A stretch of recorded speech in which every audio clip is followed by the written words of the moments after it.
Dallas, thanks for coming out for doing this. Maybe just introduce yourself, who you are, where you're from, and Okay, so we're rolling? yeah, we're rolling. We'll Okay. edit it all together later, but yeah, go ahead. All right. Well, hello. My name is Dallas Arcand. I'm from the area. I was originally born in Edmonton, and I'm actually from. I consider myself from Edmonton and also from Alexander because I belong to a community, Alexander First Nation. That's where I grew up most of my years, but I've been around all over the place. But I consider like Edmonton and Alexander First Nation to be my home. Like I grew up out there. I have a lot of memories out there, a lot of ties out there, a lot of family out there. And, regardless of where I've traveled in the world and what I've done, I've always considered these places to be home. It's like where I go home to, and it's where I feel at home too. It's my territory too. So. Yeah. And there's always a deep connection with where a person grows up. Like I grew up on a farm. It was out west by Wildwood, and it was right on the Lobstick River. And it's the same thing. Like no matter where you go, we don't have anything else. But where you grew up as a kid, you kind of, you got that connection to places. Yeah. And what did you do as a kid? Like you're hoop dancing. You're traveling all the world. And before we were rolling here, we are talking about you actually even made it over to Spain as a young guy too. But how did you grow up? Where did you get this interest? For the hoop dancing part, yeah. I kind of stumbled upon it when I was going to school in Edmonton. There's a school called Ben Calf. It's an all indigenous school. Like most of the faculty and students are indigenous, and a lot of the curriculum is based on indigenous culture, like where it incorporates the language, the cultural activities, and the whole school. The whole core of the school is based on those principles that are influenced by indigenous culture. So that's where I stumbled upon hoop dancing from a friend of mine that I went to school with. His name was Joe Chatsis, and one day after school I went to his place and we were hanging out, and like buddies do, and I noticed a big pile of hoops in his living room, and I was like, what are those for? And the first thing I did was I was like, is this for hula hooping? So he's like, no, that's not for hula hooping. And then he's like, it's for hoop dancing. And I was like, oh yeah, well, what's hoop dancing? And then he shows me a video of. It was actually not just a video of him. It was actually a music video he was in with, I don't know if you've ever heard of Laura Vincent and the Free Spirit Band, but she's a Métis artist, Alberta artist. Yeah. She's actually won some Junos, and really? She's kind of a legend in her own right, I guess. She did a lot for her community. She actually used to work at Ben Calf as well too at one point, but I think she's retired now and lives outside of Jasper now. But I remember seeing the music video, and my friend Joe there had a whole bunch of hoops, and he was doing the eagle formations and making these globes and just looking cool. And I thought that was like super special. That's what caught my eye, was the fact that you can do this dance. It comes from our culture and who we are as Indigenous people. I was like, I was hooked immediately, and my friend Joe showed me a couple little moves, and I kind of just, for me, it was the new magic trick at the time. And it's neat that you say magic, because that's kind of what I thought, the first time I've seen it. And that like it's combination of a bunch of things. You're almost putting together a puzzle. You got the music going at the same time. You're kind of juggling these things, and all of a sudden you're doing a shape-shifting move, and it's wild. Like, I don't know for folks that haven't seen it out there, but the transition from one thing where you've got, I don't know how many you're using, it seemed like there was like 10 or 15 or something crazy amount, and all of a sudden you're going from this ball configuration, and all of a sudden, like you said, you're representing an eagle, and if you watch it and you get into the music, you're the eagle. Like it's pretty neat. Yeah, super amazing. That's kind of what hooked me into it, though. And when I first started, I had no intention of being a hoop dancer or performing. I didn't know that it would take me the places that I've been to. Like, if I would have known that, maybe I would have I don't know. They say that, like, if you find something in life that you're passionate about, and if you do it right, and you invest enough time into it, that it can actually take you places in life and get you to places. So for me, in a way, it kind of saved me from a lot of the negative things that were in my life at the time. And how old were you at this time? I was probably around 13 or 14. Okay. And I was living in, well, I guess be the ghetto parts of Edmonton, and I remember at that time there was a high rate of I'm pretty sure the statistics are the same, but there's a high rate of Indigenous people in the prison system, and according to my family, I was heading in that direction. Okay. Because of just growing up in a low socioeconomic situation, and being poor and on welfare, and it's just kind of a lifestyle, right? You become what your environment is, and hoop dancing actually brought me out of that, is basically what my point is, and it took me out of that because it just gave me a new breath of life, a new perspective of life that introduced me to something more positive and something that gave me more purpose. And the more I grew into that, the more people actually respected me, and I think that gave me an overwhelming gratitude, and sort of like I was addicted to the attention, I guess, the positive attention, which ain't a bad thing, from it, and that's kind of where that comes from. Yeah. So, and that's really neat that you say that as a young man. I mean, we often talk about sports and dance and those type of things kind of come together. My kids, they were all in Shumka dance, so down in that same part of Edmonton, in that area, and then understanding some of the cultural things. Like my wife's family's Ukrainian, mine isn't, and all of a sudden you're starting to see these bridges, and then the athleticism that goes in with it, and the training, the amount of work that you go into it. Like the kids always had some goal and objective. They were always trying to get better and to do that. Did you find the same thing? Like when you started getting mentored, and was it formally taught, or is it kind of you pick it up yourself and try to do it, or how does that work? A lot of it I had to do on my own. There wasn't any formal training. Okay. And in the beginning, when I was learning about it, I would kind of do it like just whenever. And my friend Joe actually lived with me for a while, and he was staying at our house, and so the only time I had to learn was when his hoops were around. I would just play around with them, right? Okay.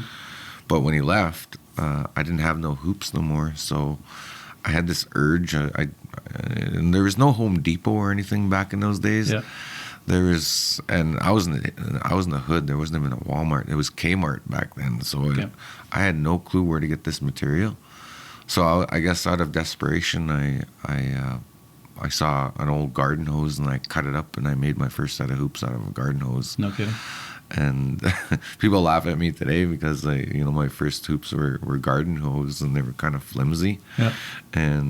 But I still made them work, and I made do with them. And I remember the next set of hoops, I was actually on the reserve in Alexander, and one of my cousins knew that I was getting into hoop dancing and knew that I needed hoop material. But anyways, they were at the dump, and they actually came across some scrap material that they presented me, and like, hey, I heard you need some hoop material, Dallas. And so that was my humble beginnings. Like, I had to make everything myself, and a lot of times, like, my practice was in the living room or in the on the grass, on the lawn, and there was no formal. That's about as formal as it gets, man. I didn't have no formal teacher, so I did this all on my own, and my practice. There was no YouTube or anything back then either. Yeah. So I didn't have anything like that. I was just all imagination, right? It's No just, kidding. and even my very first outfit and stuff that I wore, I made it myself by hand No kidding. Right on. because I wanted to have an outfit, and I didn't have the means. You know, I was poor. Grew up poor, and I didn't have nothing. So every little thing that I had was, I just I kind of figured it out somehow. You know, I Yeah. made the dream come alive by just finding the materials to do it.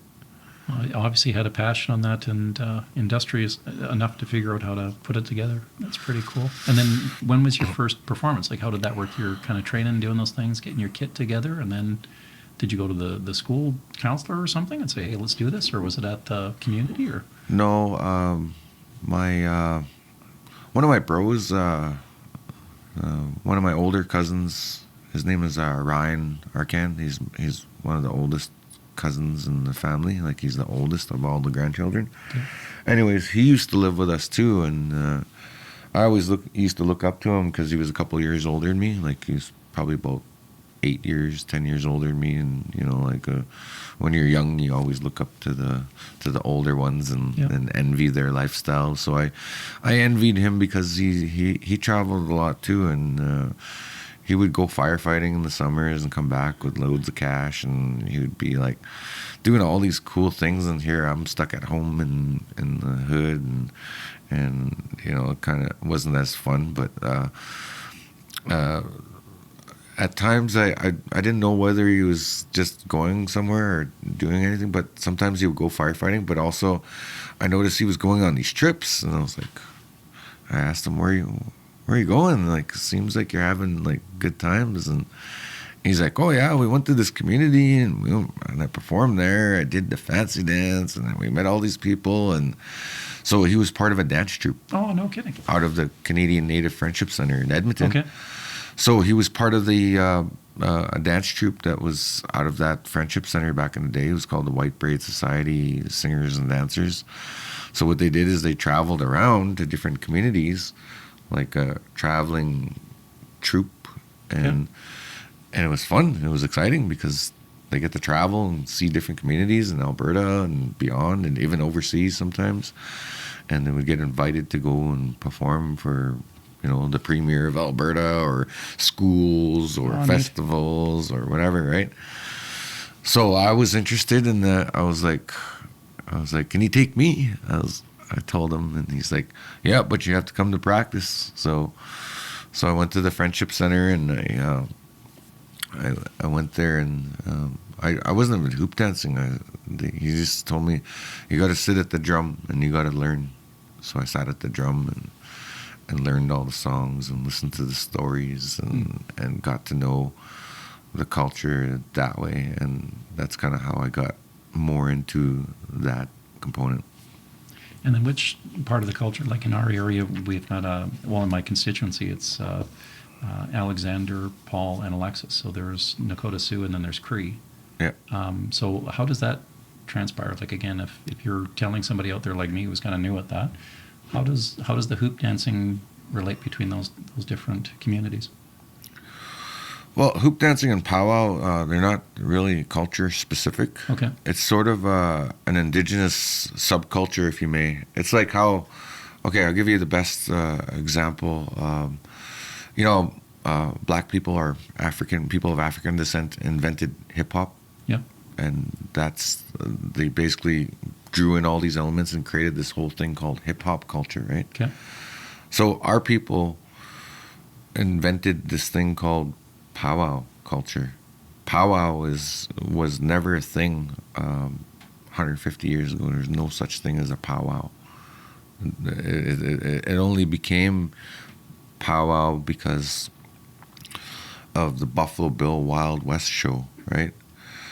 So what he did, his vision was to bring forth to the tourist something exciting. Yeah. So he took these ceremonial elements of the indigenous culture, because they, I think it was really depicted really well. If you ever watched the movie Grey Owl with Pierce Brosnan, Yeah. my cousin Nathaniel Arcand is actually acting in there. Okay.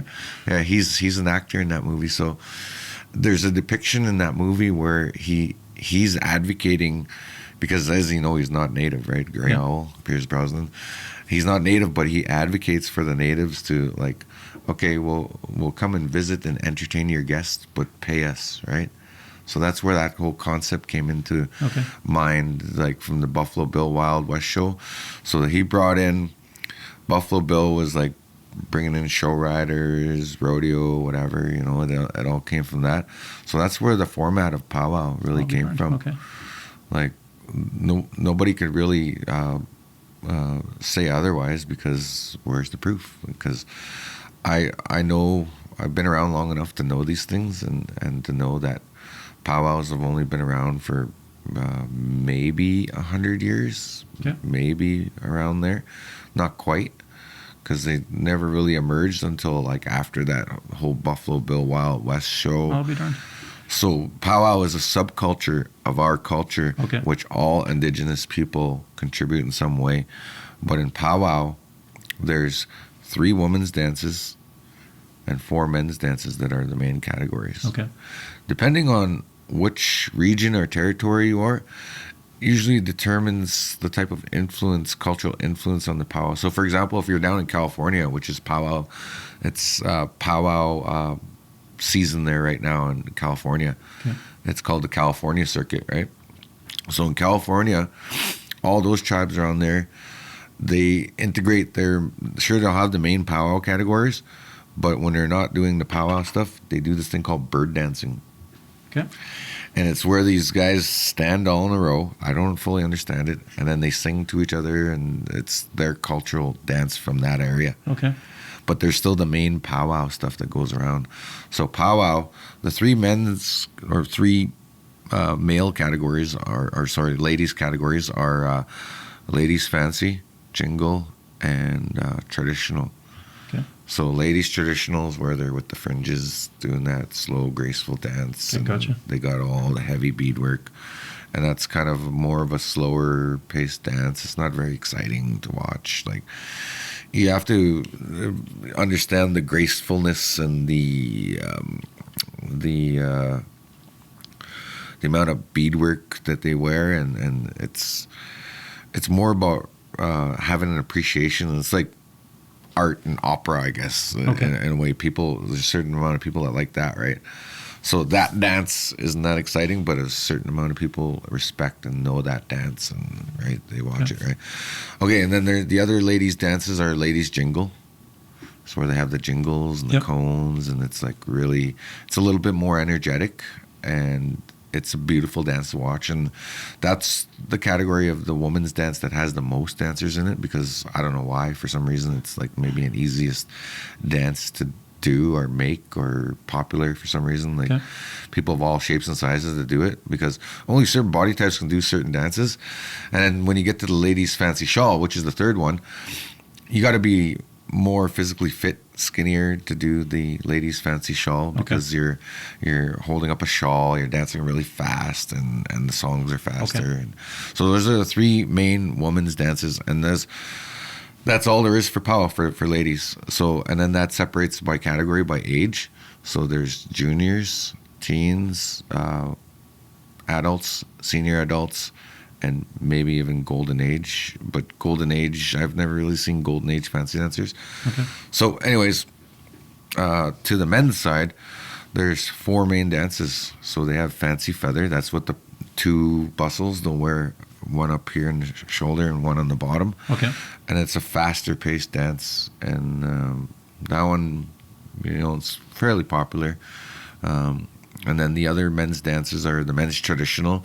That's where they wear the real deadly war paint. Oh, right on. Okay, yeah. And they have the eagle feathers. They wear one bustle, and they look like warriors, right? And they it's kind of like the most highest respected dance, and it can be very entertaining, because it's something you'd see out of a movie, out of a postcard, right? Okay. Then the other 2 men's dances is the men's grass. Actually, the men's grass is more traditional to this territory, to Treaty 6 territory because it's the plains, right? It's the dance. They say that grass dancing comes from a long time ago. They used to send out the young warriors to go and find a camp, and then they would push down the grass for the encampments, because there's no lawnmowers back in the day, right? So they would push down the grass by dancing, and they made a dance out of it. And for them, it's like blessing the ground, making sure it's safe there for people that come there, for the family, for the communities, and that was their job, right? To go and scout out a camp, push down the grass, make a dance out of it, bless it, dance on it, and that's where that tradition comes from. And the other dance, the fourth dance, is actually the newest addition to powwow, which is the men's chicken dance, and that's where they imitate a prairie chicken or a bush chicken, and it actually comes from Treaty 7 territory. It was born there. It comes from the Blackfoots. And there's two types of chicken dance. There's the powwow version, but there's also a ceremonial version, which they do a healing ceremony, which is separate from powwow. So there's a lot to understand, because most people think that, powwow is this or that, but I think I explained it to you best, is that it's a subculture of our culture that is kind of a new part of our culture. Like, it's a new part, like how black people invented hip hop, like how I explained that. Right? No, and that's perfect, because again, as a person that's new to this, elected, I've been to a couple powwows now, and you kind of go through the official grand entrance and the openings and everything else, but no one's actually sat down with me. I've sat in the stands, but no one's actually sat down with me and explained all the different elements of it.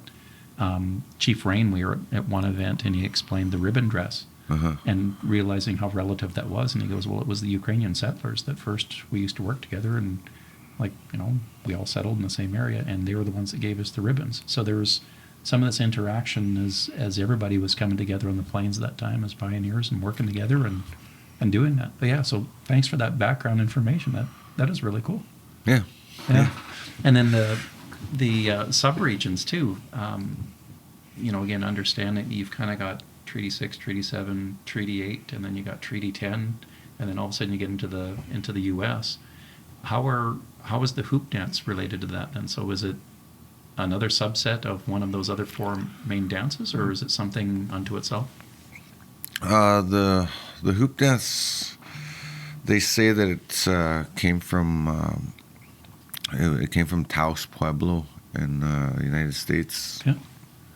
But nobody really knows for sure, because a lot of indigenous history wasn't really written down until the recent, from a European colonial perspective, it was written down when the first missionaries started coming to Canada way back in the 1500s, when Samuel de Champlain was settling into Quebec area. But a lot of the history that was ever quoted or written down out here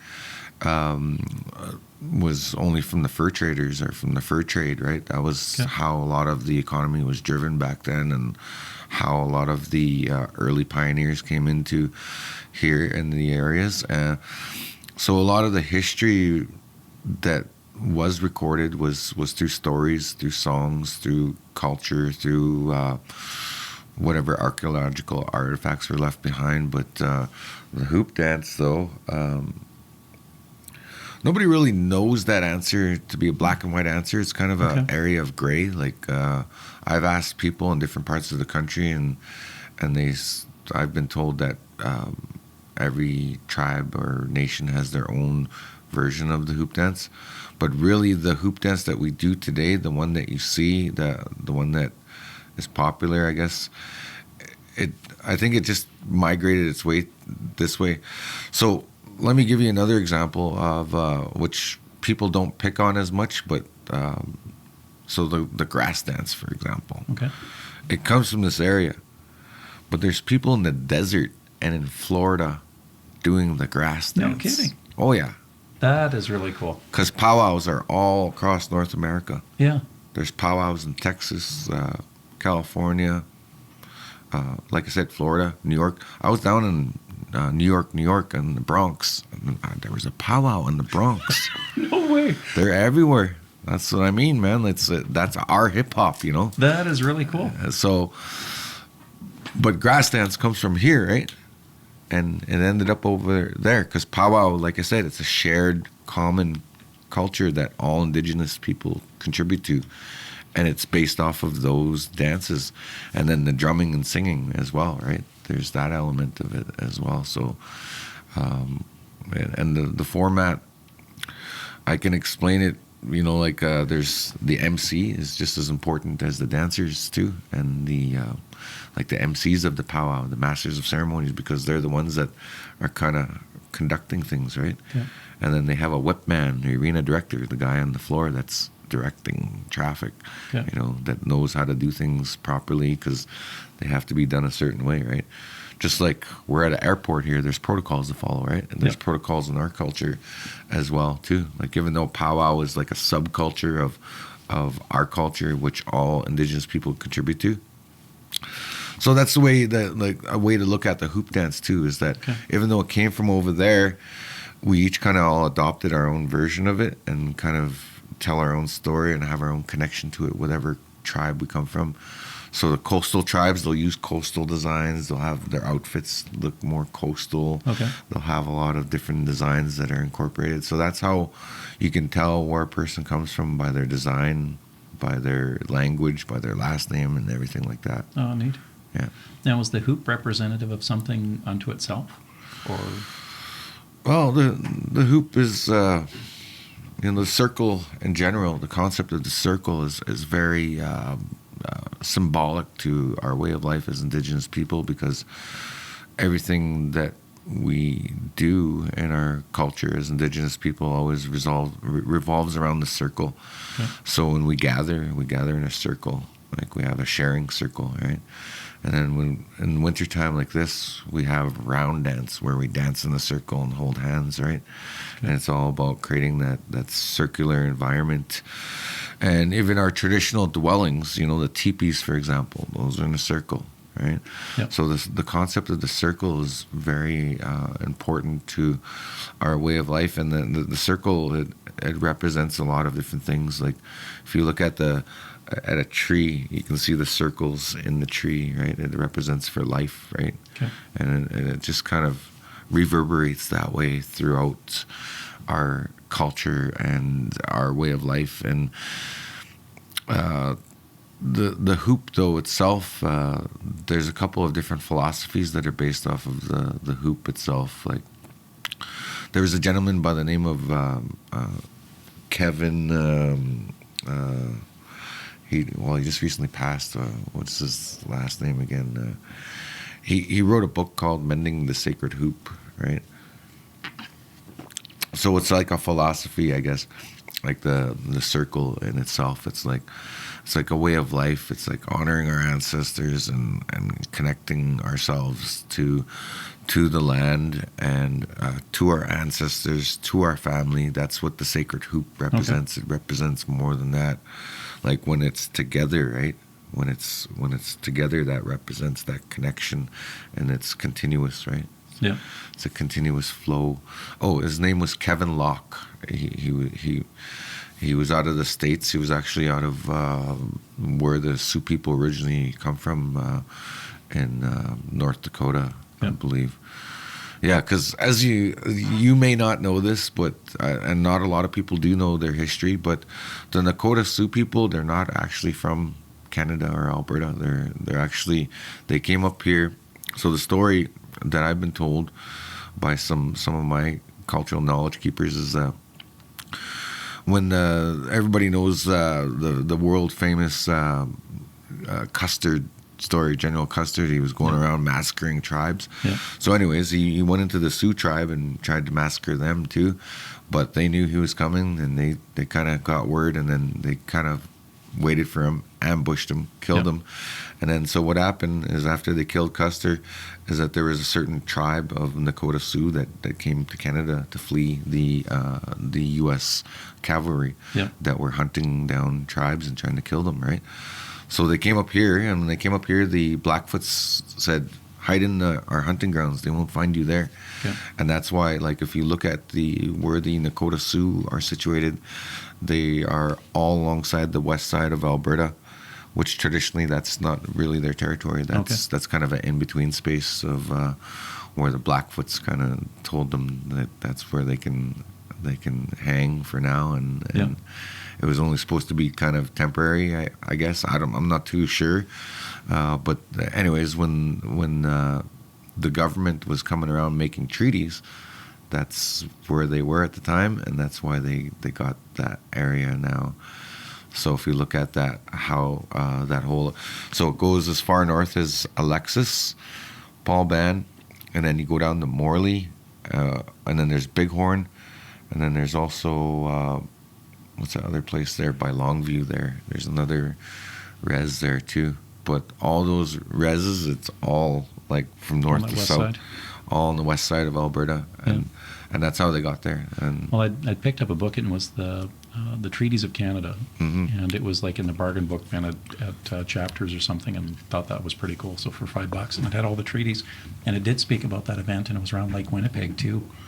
Yeah. So a bunch of the folks had displaced and moved up there, and the U.S. had declared war, is how they managed their settlements, is what they did, to your point. So it was a war, and those folks fled after that engagement, and they signed a special treaty for those folks around Winnipeg as well.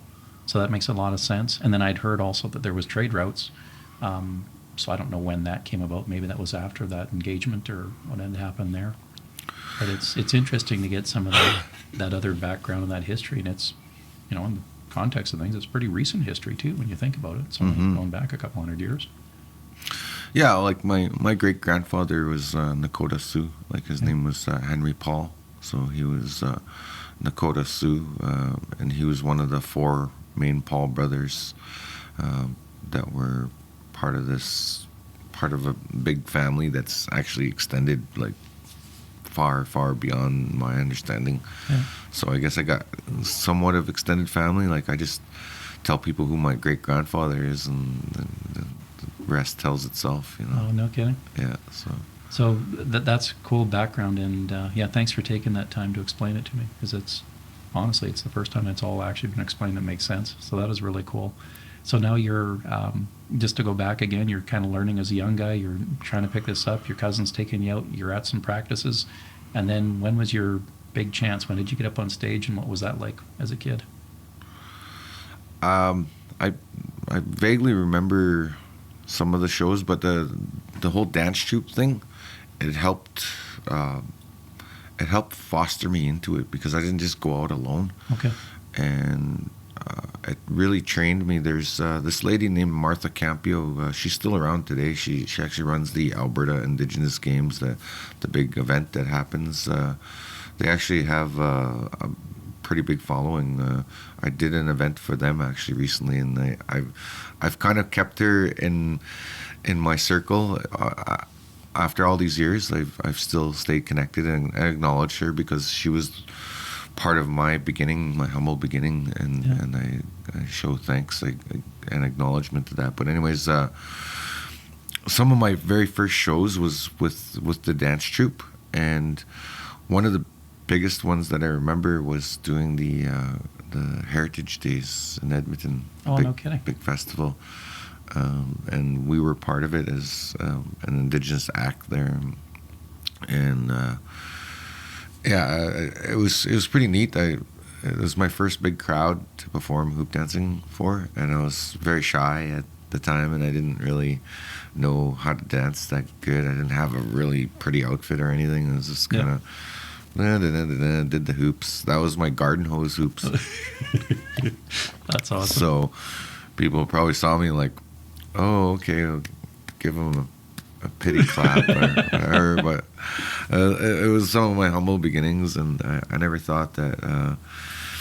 I guess I was just happy to be there, and out of my situation, out of the hood, right? Yeah. Out of someplace positive, someplace like inspirational. So that was some of my first performances, but it didn't really start to happen for me until I had a really significant event that happened when I was about 14. I was living in the city, and I got in trouble with the law. and I went to jail for 2 to 3 weeks, and it was really hard on my mom, because she didn't want me to be in that place, and neither did I. It was the hardest 3 weeks of my life at that time, because 3 weeks when you're 14 years old and you're sitting in a jail cell, it feels like a lifetime. No kidding. I remember looking out my window in my jail cell and just looking at there's this farmer working out there, and I just thought, wow, that'd be so awesome if I could be out there working with him. I just kept thinking that. I was like, I kept praying for to myself, or manifesting like me being out there, being free, and being able to roam free and like that farmer, but in the field, and enjoy the wind and the sun. And Yeah. At this time, I was locked behind bulletproof windows and doors that went every time you shut them, and they would lock. And and very limitedness. When you lose your freedom, you really think a lot about life. So I thought about it at that time, and I thought, well, once I get out of this place, I want to do something better with my life. And so when I got out, my mom and I, we eventually moved out of the city back to the res. Okay. And that's when I started to take it more seriously. And then my mom, so I got two moms, so this might be confusing to some people, because sometimes I'm referring to one or the other. But Okay. when I was talking to you earlier, I was talking about my birth mother. Yeah. My mother she passed away in 2016. My other mother, the one that raised me, her name was Ravina Arcand, and that's where I get my Arcand last name from. So, anyways, she was the one that I was living with at the time. So we moved back to the res and got back to res life, kind of a little slower paced. And that's when I started to get more and more invested in hoop dancing and focused on it. And I got so focused on it that my mom at the time, she arranged for me at the powwow to get initiated into hoop dancing. And so an initiation ceremony at a powwow is a really big thing, kidding, right? eh? So she arranged that for me. I didn't even know what she was doing, and lo and behold, she organized it for me. She approached the powwow committee, got an elder. She was poor. She didn't really have a lot of money, but she still pulled this together somehow and made it happen for me. And it was like the greatest day of my life at that time, because here I had the whole audience acknowledging me as a dancer, and they had a ceremony, an honor song for me where I danced around the arbor by myself, performed. Like, this whole ceremony was like almost an hour long of just me, right? So that really kicked things off for me, and then right from there I just started to invest more and more time into it. And I never did go back to jail for that reason, because I was invested in it. And I just kept doing it, kept getting opportunities. And at that time, I wasn't really getting a lot of performances. I would get the odd one, but my main focus was going on the powwow trail. Okay. And dancing and growing as a dancer that way. And that's over the summer for us up in this end, isn't it? Like after school Yeah, kind it's of the thing? summer in Alberta and BC, Saskatchewan. So I was hitting that circuit.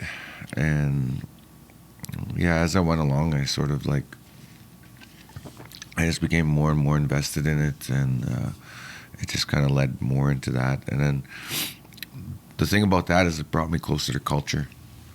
So I started going to sweat lodges and night lodges, pipe ceremonies. I was all pro-cultural at that time. Okay.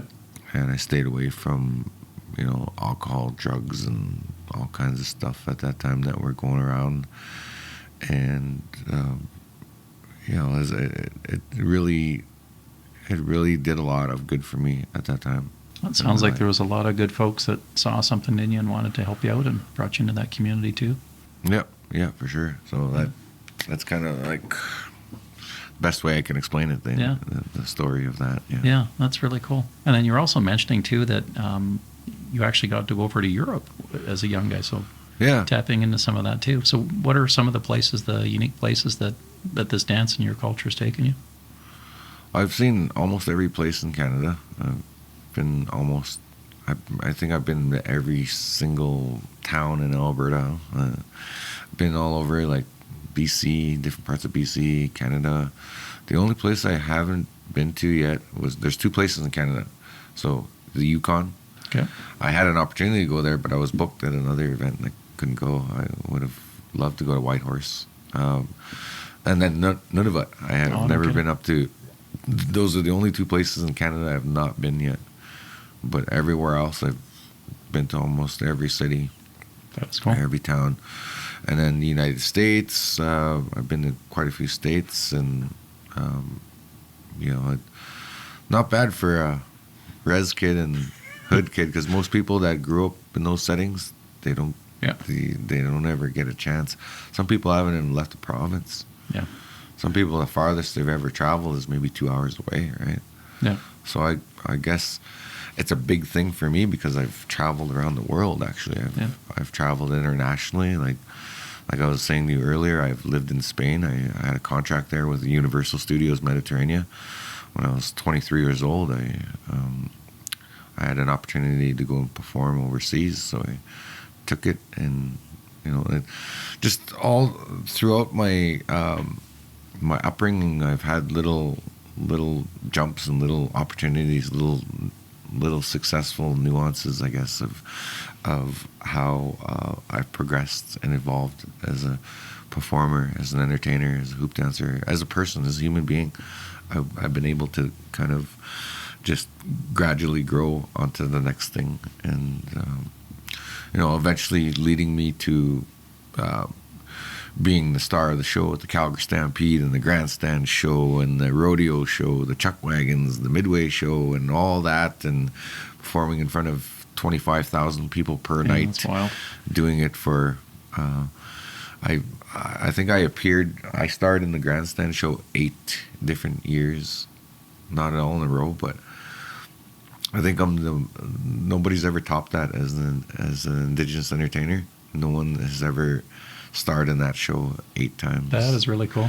So I did it eight different years, and probably my favorite year is when they flew me up on this eagle, and I flew over Paul Brandt, dismounted on the eagle, and then jumped off and started dancing. No kidding. There's a YouTube video on it, actually. I have it. It's like it says, I put it as the world's best hoop dance performance ever, because I don't think anybody could ever top that. Circus du Soleil can't even top that. That is really cool. Well, and whoever hasn't seen a Grandstand show at the Stampede, like, they don't hold back. Like, I mean, if you talk about Vegas productions or anything else, they've got nothing over top of the Stampede. It's $1 million a night. Yeah. $1 million budget. Yeah, every night. It's phenomenal. And coincidentally, I'd met your son there. So obviously you've taken what you've had and brought back, and then you're passing that on to the next generation too, which is really admirable. Again, walking up on that stage and then seeing the amount of people looking from the other way, like, that's a big deal. Yeah. That's a big deal. Yeah, I had my fill of that. 20 years I did with Stampede. Yeah. There again, that was another big thing for me, because when I moved to Calgary, I still really didn't have nothing. That's when my son was first born. But having a child at a young age really motivated me. That's why I moved to Calgary. Okay. It was the hardest thing I ever had to do in my life, because I was a hardcore Oilers fan, and I'm like, gotta move to Calgary, and like Calgary Flames. I'm like, I don't know, man. I don't know Calgary, and it was scary because I was, I think I was 18 or 19, and I moved there with nothing but a bag of clothes, some hoops, and barely an outfit. Wow. So is your main course of business then? It's your entertainment thing, or did you have a sideline on this as well? Or? Yeah, I'm a full-time artist. That's what I do. Really cool. I walked away from my last job when I was 24, and I figured, well, if I can help somebody, if I can work for somebody and help them with their career, why can't I do that for myself? Very so cool. If I can work for somebody else, why can't I do it for myself? And so that's what my philosophy has been, I really, I built myself up though. It didn't just happen overnight, right? Yep. So it just took a lot of building, and education's part of it too. Like I did go to school. I went to Mount Royal, and Okay, I'm right a on. graduate there. Went to the University of Calgary. I'm university college educated, but I'm a high school dropout. I never got a high school diploma. I didn't even go past grade 10. I just figured out a way to navigate the system in Right my on. own way. Got my 30 level courses, got me into the program, and that's all you really need. Because for me, high school didn't really work just because of my situation. Lack of resources, raised by a single mother, adopted on welfare, and I was picked on a lot in school too. Like on the res, I was the white kid, right? And in the city, I was the native kid, so I didn't win either way. I was like picked on from both ways, right? And then if it wasn't that, then I was like, okay, I'm the poor kid that can't afford nice clothes, with the ugly shoes that nobody wants to hang out with because I'm not that cool. But but I somehow always found positivity in whatever I did, and like, you know what, I'm gonna be the best me I can be, and if you don't like it, then that's okay. Yeah, right You on. don't have to worry about it. Yeah, there's 7 billion people in the world. Go find somebody else that you like. Yeah, exactly. Yeah. I wasn't always the cool kid, I guess. It took me years to kind of be comfortable enough to be myself. Especially on stage too, and that's what people resonate with. I really find that that people find that valuable for somebody to be their authentic self in those situations. Yeah. Yeah, because I guess there's a chance. I mean, we all do it. We throw a mask on one way or another, depending on the audience you're with. Mm-hmm. So to put yourself out there, it's a big deal. And you find when you do that, you get that positive affirmation, that connection back with the audience as well, I would assume. Or what is that like? You get the good vibes from when you do a performance. You get good vibes because for me, what I get out of it is I'm educating people and I'm entertaining them, as well as I'm storytelling, and I'm also sharing a part of myself.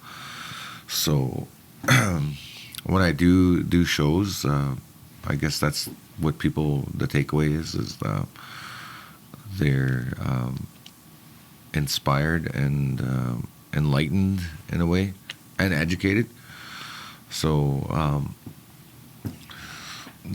there's some shows like people will give me like a standing ovation and stuff, and that's really nice because that really tells you that I've hit the mark. Yeah, that's pretty cool. I did something good, and it resonates with people, and it's appreciated. So in a way, I'm kind of an ambassador for Indigenous peoples, like for my people. Like I'm an ambassador for my community. Actually, I have a jacket that I made myself. I'm a thrift shopper, so I went to Valley Village there, and I grabbed a nice denier leather jacket, a $400 leather jacket that somebody just donated there, and I bought it. Nice jacket. And I told our chief, I was like, I'm gonna make myself a jacket. I'm gonna put Alexander on there, a big, huge logo. And on one side, it's going to say my name, and then the other side is going to say ambassador, because that's what I am. That is cool. I really do consider myself a representative for my community. So that's what keeps me in line at times and keeps me positive, is like I got to leave a good message, because I got to be an ambassador for my people in a good way. Yeah. I think that's brilliant. That you do that, and once you do that, you've put on that jacket per se. Yeah, you're representing not just yourself. It's the community. It's the area. With your travels too, how do you bring that back into your community? Like, you've seen some pretty cool stuff. How do you download that, I guess, and inspire the next crop of kids coming through?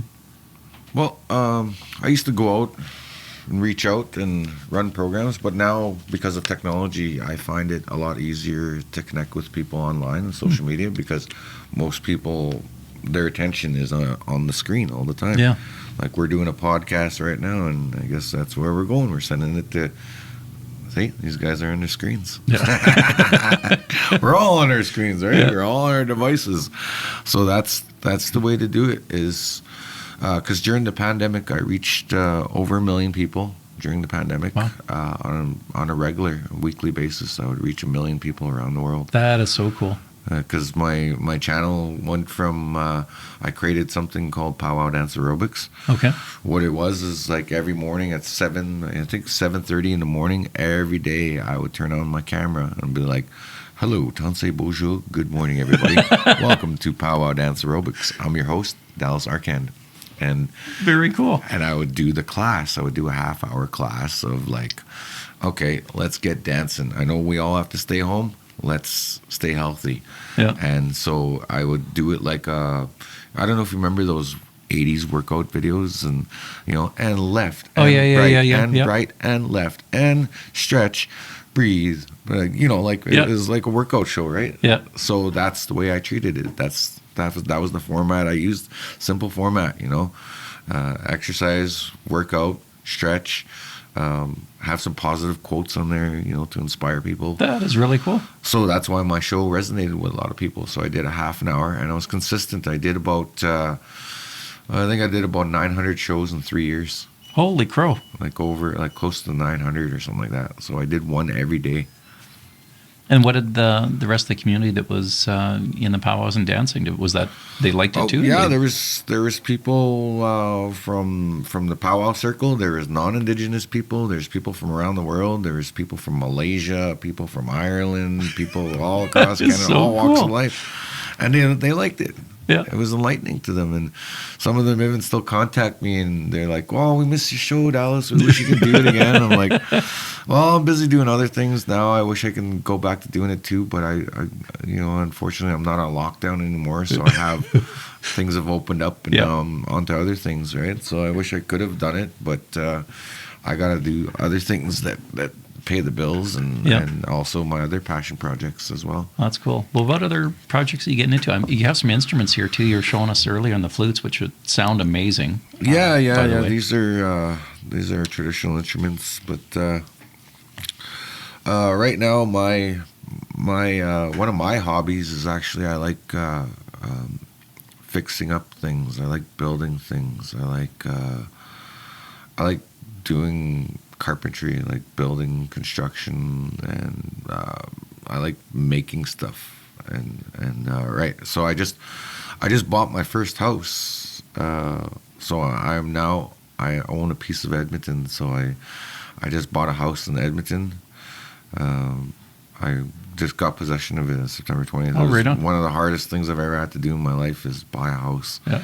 It was a lot of hard work, stuff I didn't understand because I wasn't raised with that kind of mentality. Yeah. So one of my big things right now is I'm really invested in financial literacy because there's no reason why our people can't be thrive and be wealthy, because it's not that our people don't get money.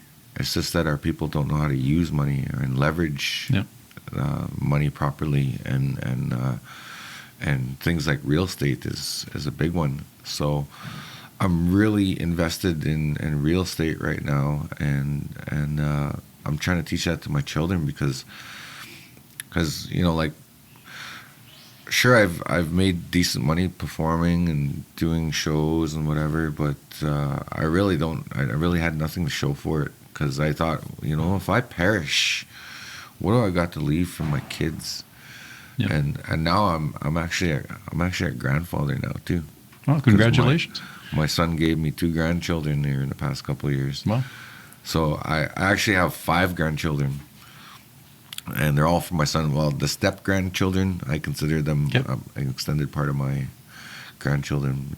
Even though they're not biologically my grandchildren, they're still part of the circle. But anyways, I just thought about that gave, as always, my kids give me motivation. They give me the motivation to go to school and be successful, and not be unsuccessful, because their lives depended on it. And same with mine, right? Yeah. So right now I'm really invested into real estate and getting that part of my life right, and making sure that there's some sort of security, so that when I'm gone, my kids, I leave them something, because I want them to thrive and survive in the future. So Yeah. Junior is doing really well. You know, he's making a career, as you know. I taught him everything I know. Yeah, that's awesome. And he's out there performing. He's doing a good job of it. He's kind of, you know, everything I do seems to bring him up too, right? Yep. Because he's out there doing it too, right? So if Yep. I get success, it'll just complement more of what he's doing, right? And so that's the way I look at it. My daughter, she's not so much into the hoop dancing stuff, but she's actually in her third year university right now. Right on. What's she taking? She's taking Indigenous studies and kind of more education, policy kind of influence, but it's more Indigenous focused. Everything from understanding politics, education, policies, and I think she's going to get more focused as she goes along, but she's already in her third year, so she's already pretty much awesome. almost done her degree. She did graduate high school, and she's doing really well. She lives out in Kelowna, BC, and yeah, I always tell her that, you know, the part of the reason why I'm doing this is like so that they'll have something that I leave for them in the future. Yeah. It'll be for them, for the grandchildren, and that's what my focus is now in life. And at the same time, I'm doing other things that I'm still passionate about, like music. I'm about ready to release a book too. I've been No kidding. working on a book, so I'm just editing it down right now. And How was that process? the book? Yeah. It's just an extended version of what I've been doing already all these years, but now it's going to be in written format. Okay. Because I've written a lot of abstracts over the years, because I'm trained, you know, to be a teacher. So everything I do, I'd have to do a lesson plan and Okay. kind of plan it out anyway. So a lot of the lessons and a lot of the things I've taught, like even the power dance aerobics class, I would write a one pager before I do it anyway, right? So I just decided, why don't I kind of extend that and put it in a book format, but put some personal touches to it and share some stories and share some nice, beautiful photos of my outfits and how nice they look, and talk about the culture. And so when the next generation comes along, or 50, 100 years from now, it'll be part of history too. That is really cool. So it'll be for that reason too.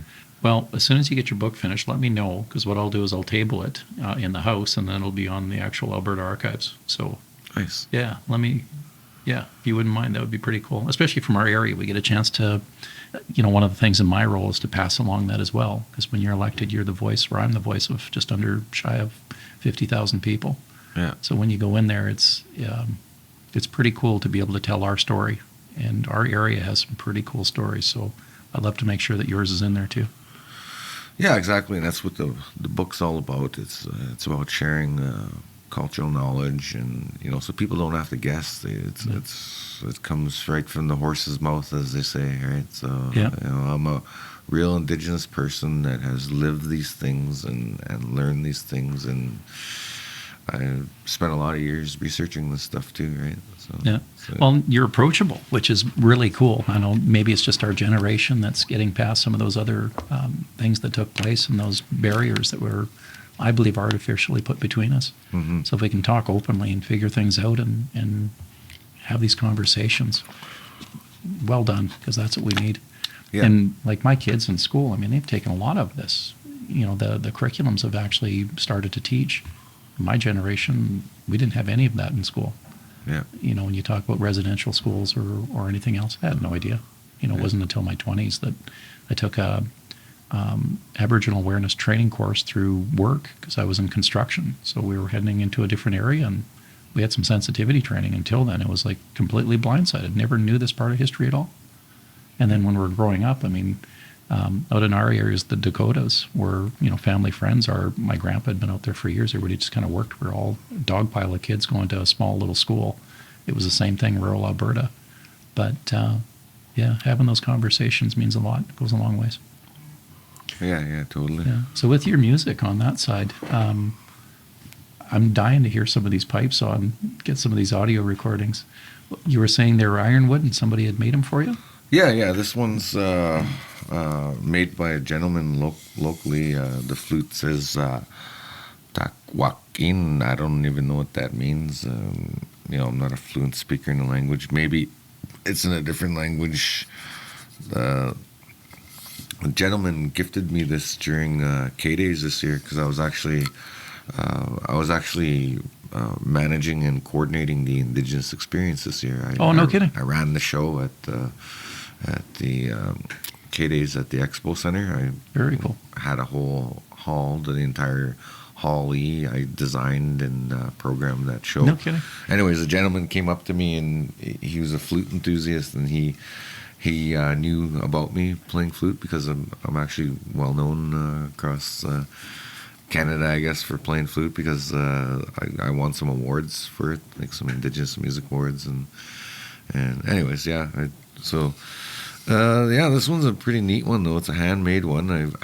I'm not too familiar with playing it yet, but I'll play a few licks there if you want. Yeah, that would be really cool. And are they any specific songs, or how does that work, or is it just what you're feeling at the time? This one's a new one, so I don't have Okay. anything specific. So this will be just all monkeying around. Okay, cool. That one, when I play that one, I have songs that I've composed. But Okay. this one's like fresh off of the mind.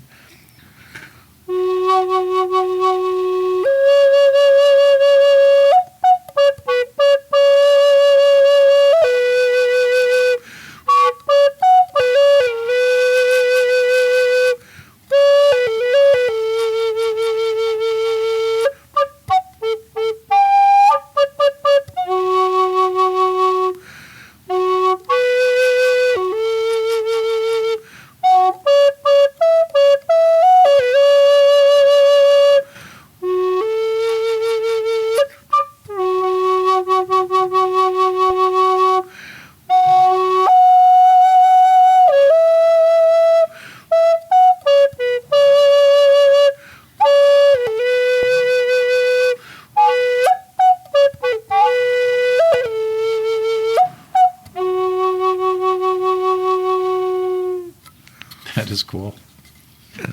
Yeah, for just ripping something off and jamming, that's pretty haunting. That is really cool. Mm-hmm. So how did you get into composing? Like, how does that process work?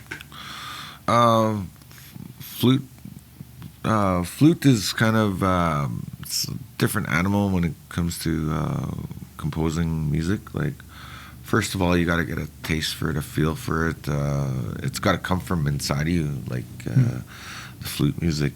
So when I first started playing, I was actually in Spain when I started playing, and part of the reason why I started playing is because I was a little bit bored and a little bit adjusting to a different culture and being on the other side of the world. I missed back home.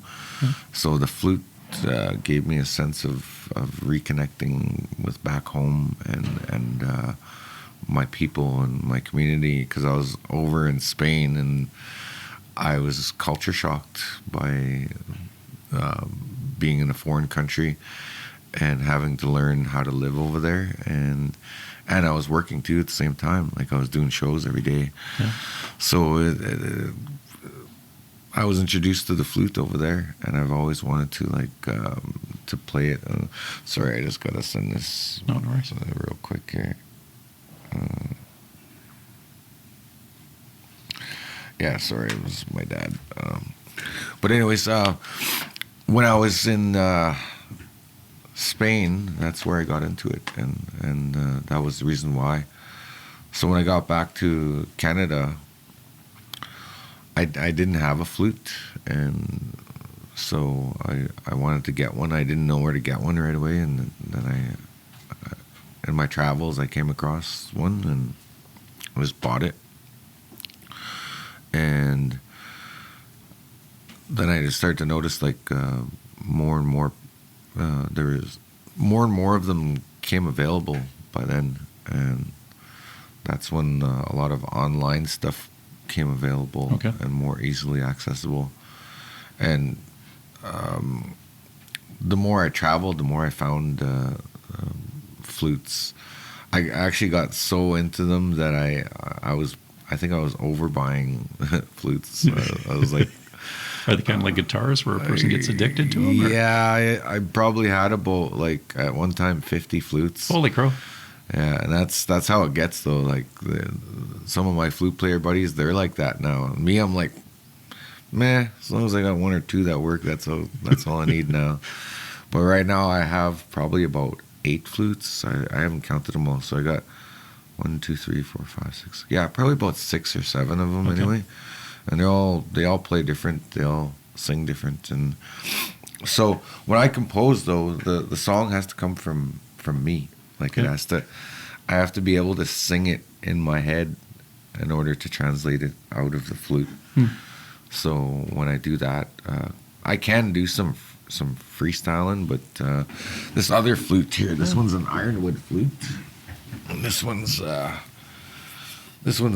actually it's got a drone note to it, so it plays a little bit different. This one was gifted to me by one of my friends in my travels. I was actually in the Okanagan, and I met this guy named Dennis Weber. He's an artist.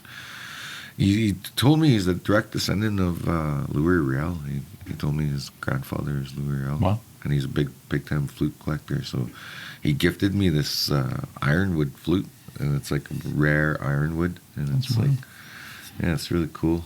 And so this one, the only reason why that I can play more songs on it is because it's in the right key for me. It's in G, Yeah. and that's where I've composed a lot of songs. So this song that I'll play for you. The song that I came up with is called P-Sim, and how I composed it was P-Sim in Cree means for the sun. So I kind of made this like a happy kind of vibe out of it, and that's what is the inspiration of the song, is for the sun. And when the sun's shining, it just, those sun rays, and a lot of people worship the sun in different ways, and this is, I guess, one of them.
That is really cool. That is really neat. Thanks. Yeah. The sound on that one is, like you said, a different is the G, but the other thing too, which was extremely evident, is there's 2 different tubes on the end. Like you literally have 2 different flutes you're playing at once, which is pretty wild. Yeah, like I mentioned, it's got the drone on this side, Yeah. and then the melody chamber there. So, Yeah, that is really neat. so yeah, that's that. That's one of the instruments. But as for myself, I play a lot of other instruments as well. Well, not a lot, but guitar and sing, and then writing songs and composing songs that way too. So I've got that other element that comes from me as well. So That is cool. Yeah. We've got quite the interesting background, and then different new projects on the go. And what's on next for you? What do you like? When aren't you busy? It's the first thing I'm trying to figure out. Do you have a season, or how does this work? Like, you must be just flat out the whole time. well, fortunately, the timing great for, like I said, I got possession of this house, and so I knew that maybe my manager was looking out for me because as soon as I got possession of it, it's like all of a sudden I had no performances. But right up from, to be honest with you, right from January, February, it seemed like I was booked every single day, and I didn't have a break. Wow.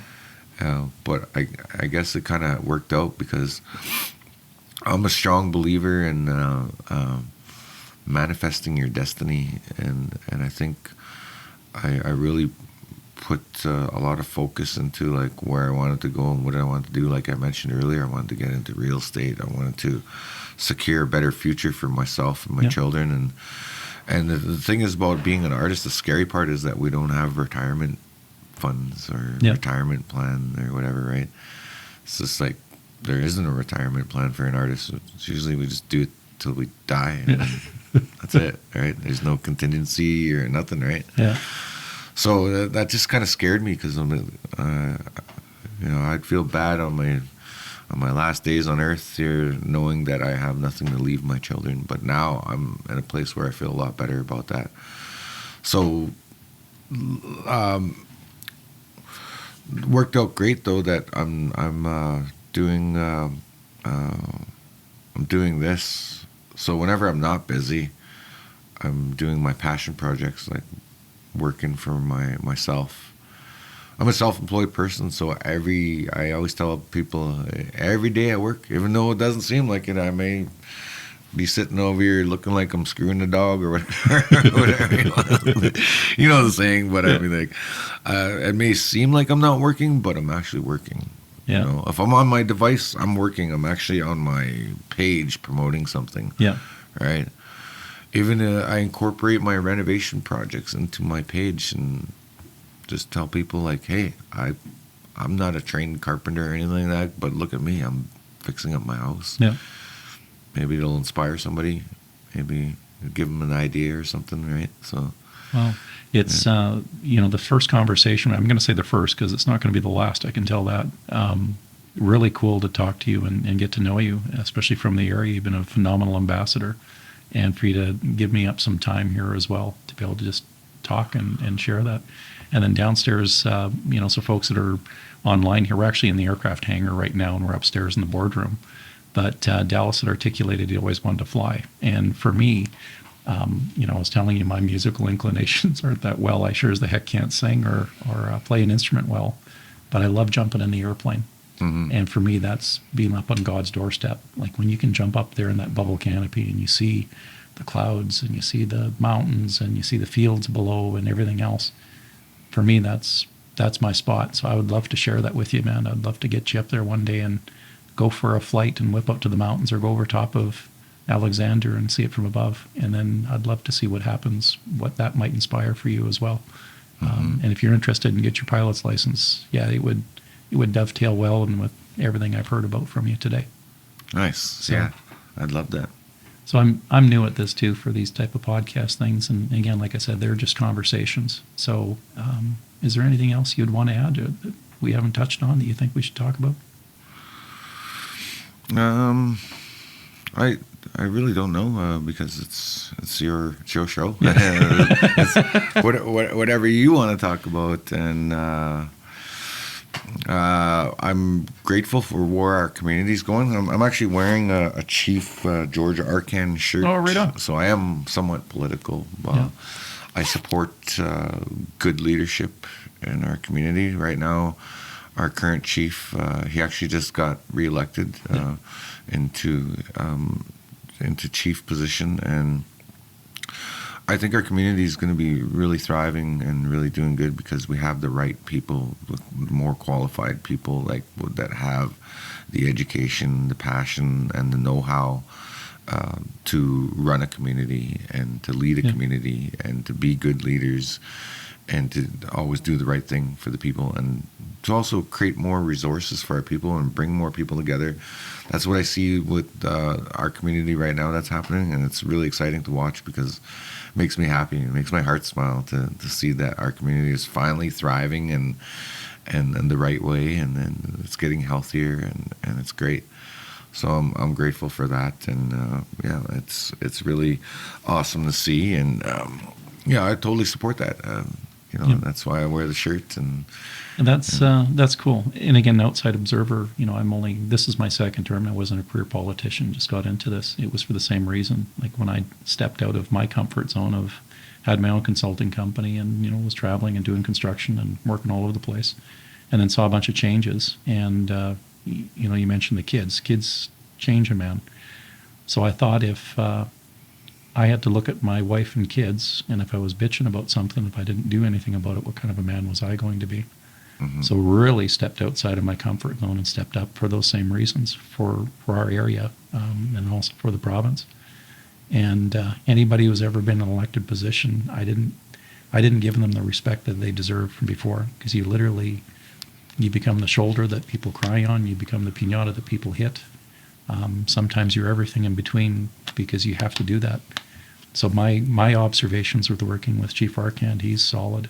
He came out of that Fort McKay area up there. He has a business acumen, the education side of it. And all it takes is just sometimes that ripple effect, right? Someone to step out there and pull people together. And once you start working together, things happen in a hurry. And it's a team effort. So you wearing the team colors and doing that, yeah, I'm glad you said that, because it makes things go a heck of a lot better, quite honestly. And we've got a lot in our area, in our province, in our country. If we start working together and doing those things, this thing lights up for future generations for sure. Yeah, exactly. And when we have the right people in the right places, then we can move forward and evolve into better things and enhance our community and our resources for the future, and progress too, like progress in the right direction, and not hold on to old superstitions and stuff like that, right? That's what I noticed, like in previous leadership that we've had, it was kind of like setting us back a little bit, right? Having the wrong people in power. Yeah, it's a mindset. Yeah. Like everyone's got stuff. And if you can understand where folks came from, and part of it too is knowing we're absolutely imperfect creatures. You've said be the best that you can be, or you work on yourself. Knowing full well, yeah, man, there's a ton of baggage, and there's been a lot of things put in as artificial barriers to keep us fighting amongst each other. And nothing is more unnerving to those that have put those barriers in place when we're doing what we're doing right now today, is to literally have these type of conversations, kind of figure it out. There's going to be missteps and bumps along the way. But when you understand a person's heart, what their intent is, you get people working together, oh, man. Like the whole thing I'm working on was economic corridors. So connecting pathways between regions, communities, and areas, and then extending further. So going out, getting off of Canada and into salt water. And once I started pitching that concept that you determine a pathway between regions, it's literally establishing the way we used to do things. You figure out what you have in your area, what can you trade with somebody else, and what do you do to a mutual benefit of each other. And once you start thinking about what you have to offer and the other person does, and you're working together, everything starts to light up. So it was literally 4 years ago when I started talking about this concept. It went from me lobbying the current premier at the time to get a task force put together, to having my report put together, to the next election cycle. We literally had it etched on transportation and economic corridors. It's an actual ministry. And now the premier made me her parliamentary secretary, directly reporting to her on economic corridor development. And I just got back from Germany talking about the same thing. I'll be presenting out in Regina talking about that. I'm on councils in the States talking about the same thing, because we have to fix these problems that we've had. And every time we pitch that little concept, it's basically reaching across the aisle and shaking the other person's hand and making a deal and respecting the deal, and not being so arrogant to think that when I put something on a plan, you have to follow it. Mm-hmm. Sit down on the front end and go, okay, what works for you? What doesn't? Can I go here? Can I go there? What are you doing? What are you working on? Okay, perfect. Let's work on that. And then you paper it and go from that point.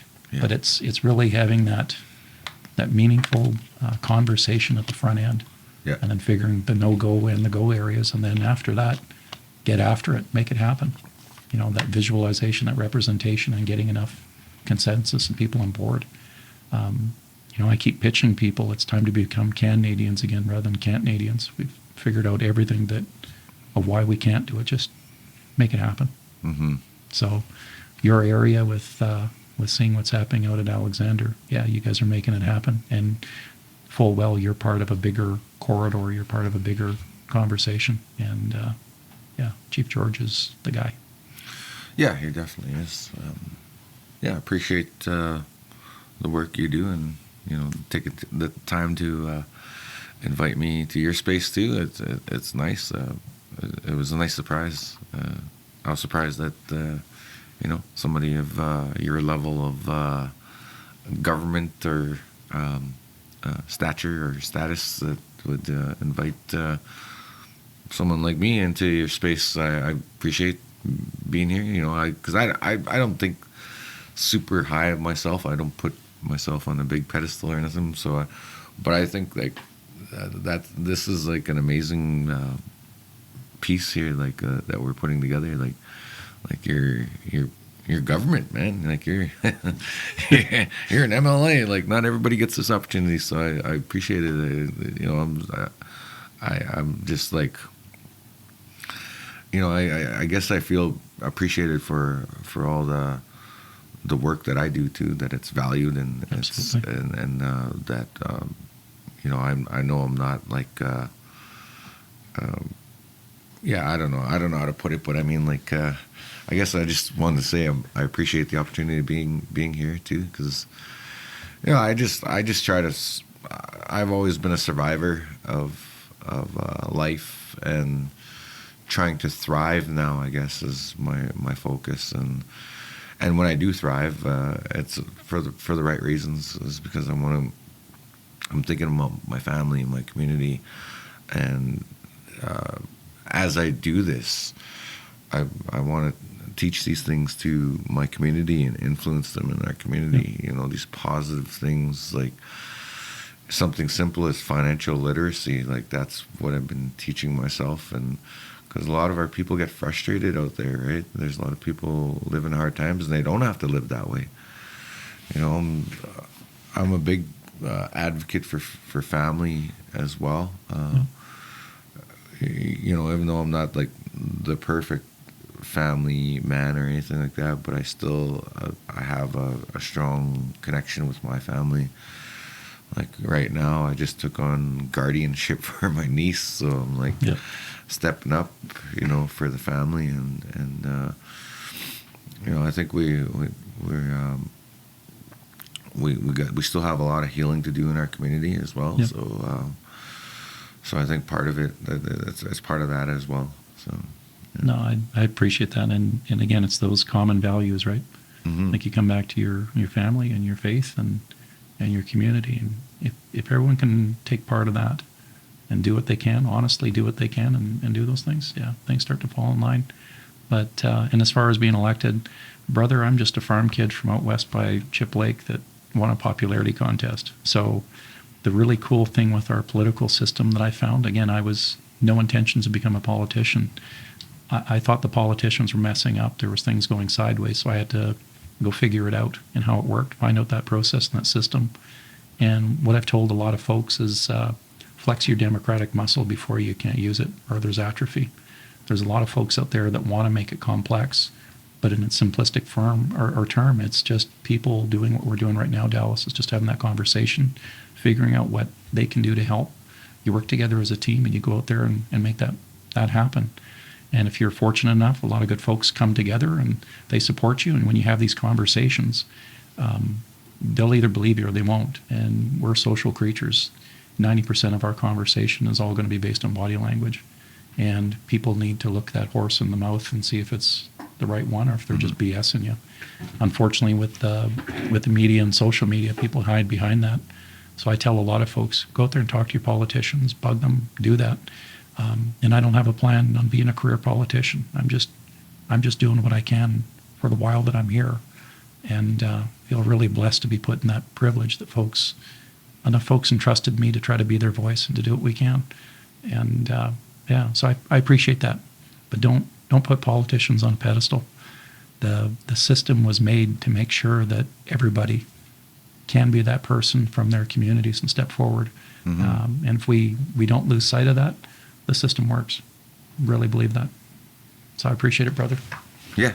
Thanks, man. Yeah. Thank Yeah. you. You can find me on social media or go to my website, dallasarcand.com. Yeah, my social medias are pretty simple. It's Dallas Arcand on Facebook. I've actually tried to rebrand myself a little bit on some of the social media sites. So on Instagram and TikTok, I go by Celtic Cree. Okay. Because I found out I'm part Irish, so I'm kind of embracing that identity. Let go. Waking up the buzzard on an old Black County road. We're just rolling coal.